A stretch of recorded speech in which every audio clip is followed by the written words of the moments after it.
It's recording now. Okay, the story is called The Summer of Us. On the news, they are saying it's the summer of the alligator attack. This year it is not the shark or the crocodile. It is not the rapist or the hurricane. This year it is the alligator. The announcers keep talking about it on the television screens, the ones that are always on, somewhere in the backgrounds. It is like televisions or radios, and escaping from storylines is not an option. It is 99 degrees, and within 4 days, 3 women are dead. It happens all in a 20-mile radius of where I'm sitting, all within miles of here. The media likes to go into details about the arms in the stomach or the narcotics at the scene. She fell asleep by the water, they say, had taken too many drugs. The animal probably pulled her in by her leg. Sometimes the woman is just a jogger, more at 11. The late night news will tell of an old woman, now dead, and interview her children. The alligator broke into the Florida room, ripped through the screen door. The alligators, they say, the alligators are out for blood. By the next morning, or in the end, the televisions and newspapers interview specialists. You know, someone from a zoo or Disney World or a professor from a local university that once wrote a book about the patterns of something, maybe animals or behavior or turning off the TV, and the specialists will say that this is just a fluke. Statistically, over time, there has not been an increase in attacks. There is no reason to be alarmed, they say, pushing back their glasses. But on Bay News 9, they know that it's really not what we want to hear. They know we need this. This summer, they know how desperately we need something. How desperately we need anything to be out for blood. You see, we like it this way. We like our women with their limbs chopped off. We order our steaks medium rare. We build developments over the swamplands because we know they will sell, sell, sell. Just past the marshlands there is an ocean, and my God, look at the view. How could you not build a condo there? Look at the view. My God, look at the view. The heat let up briefly and it rained for the first time in a very long time. I almost thought the storms were going to come. It rained for the first time in weeks. Not only when we slept, but all through the next day. It's the kind of rain you love at first, because at first it cools down the pavement. At first it brings out the breeze. But by the second or the third day, the lakes and ponds and even the west coast of Florida just start to flood over. By the fourth or fifth day, you are sick of the car hydroplaning, and the temperature is back up to 99 degrees, feels like 102. And the Weather Channel does not speak, but instead shows a graphic of an umbrella. I don't even own an umbrella. It's not that these things are all bad. I can drive to work, I can put a dress on, and comb my hair. I know that there is an umbrella somewhere, that I will not always feel like this, that some people are faithful, that others are not. I know that this is kind of like a bad dream I've been having all my life, one that no one can seem to explain. We like to look at pools of water and feel concerned, warning our children not to feed the animals.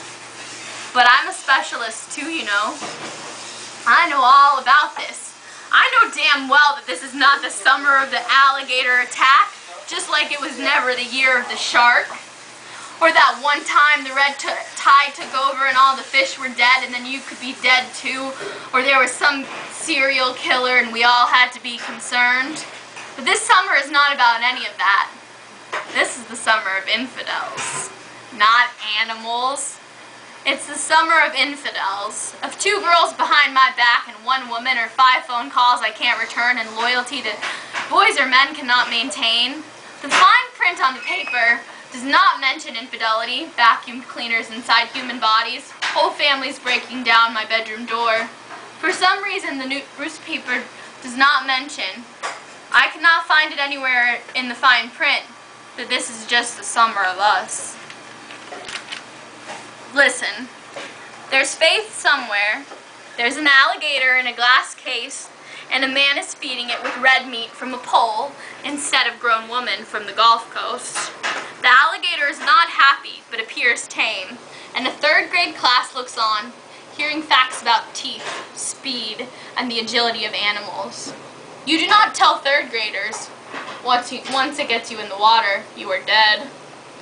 Or maybe you do tell them that, because we all knew that by the age of 10. The man sits on the alligator's back to expose its pearly whites. The children are amazed that he can do this. They think the two must be friends, the greatest pals. They want an alligator. They go home and they tell their mothers. They tell their mothers, Mom, I want an alligator too. And they are landlocked. Their fresh water is clear and just full of fish. That is not here. That's something else. That is not this kind of summer. The doctors have stopped making house calls. The reporters come by the neighborhood with the city planners and survey the swamps. They ask questions or fluff their hair for the cameras. First the mayor's son, then the mayor himself make a come-on to me in the public library. I think about walking into the bathroom stall with some stranger, but I'm just too tired. If it happened in the other order, the latter before the former, I'd tell the boy, your fingers are just like your father's. They're short and stubby. They make me sick. But it doesn't. Like anything else, it will be funny someday. When the mayor is interviewed so the citizens can hear how it will come out of this one, he stands directly next to his wife. He keeps his hands on the podium. These are safe grounds, he says, and I just think to myself, but the smell of blood carries so damn far. These are safe grounds. There are enough church billboards to keep me satisfied, enough new faces to make this all seem fresh. The Amber Alert is always on. The level of terrorism is always elevated. The hurricane always has the possibility to become a Category 4 storm, maybe even 5. Strangers will inform you, or maybe me, that you do not need to tell them any of this, because they already read about your whole life on the internet. Smile at them and say thank you. Pretend that they are not insulting you in a public mall or an Applebee's parking lot. Sleep with a boy you liked in high school. See his girlfriend at the mall. Say to yourself while having your hair washed, the summer, the summer, the summer, the summer. The sun is hot and the terrain is flat. We drive like this just to see if the cars will crash, if the phone will ring. I've been talking like this since I was 12, and as long as I do not wade myself in waist deep, no one really says much.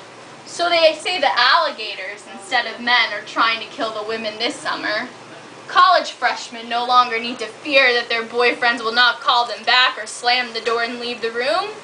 We do not need to worry about men who call to say she was nothing, to say they were nothing, to say, baby, listen to me. They were all nothing. I do not wear sunscreen, and I do not say back into the receiver. I do not say back to baby, even though I know it to be true. And baby, I was nothing too. There are no nights left to stay up waiting, praying, negotiating with God. Everyone is pure and simple. Everyone does it behind your back. I'd like to give everyone advice to remove myself from myself, to say to anyone that comes to me for anything, look, if you're upset, just breathe. Just drink a glass of water.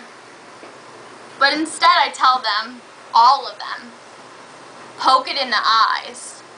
If you're underwater, you poke for the eyes.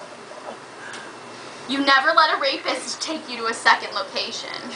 Do not let them move you from where you are.